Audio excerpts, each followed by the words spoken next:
What's up, guys? On today's video, we're going to be fixing the GMC Sierra lowrider, La Tumbadita. This one is getting a bedside, new door skin, and a cab corner repair.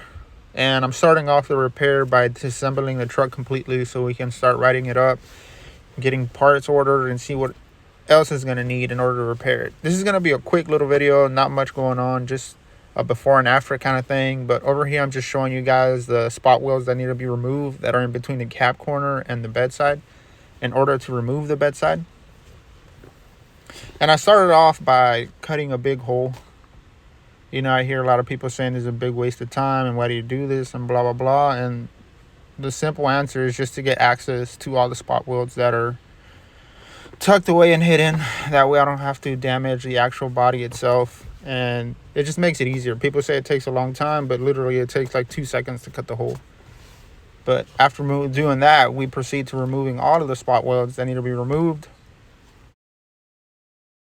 Like I was saying, guys, this video is going to be short and sweet, but after I remove all the spot welds, you can see that I can hit it from the inside, the outside, something I wouldn't be able to do if the bedside was still on completely, which I've done before, but this makes a lot more sense. After that, I'm just showing you guys the fitment before I permanently weld my panel onto the bed assembly itself. And as you can see, the gaps are looking nice, they're looking crisp, they're looking clean, ready to go.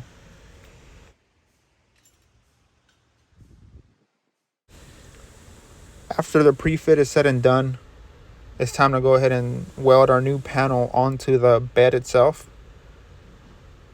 We're using our spot welder to give it that factory finish, that factory look, recreating how it comes out of the lot.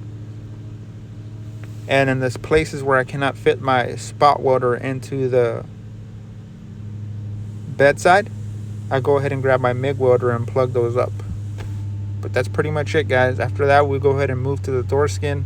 I didn't record myself installing the door skin, I just recorded the removal process of it, and all I'm doing is going around the edges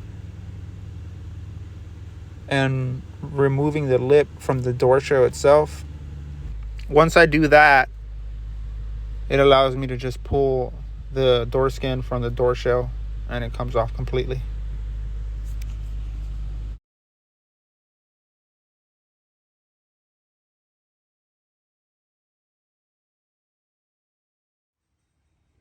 But this is what it looked like when it was ready to be shipped off to paint.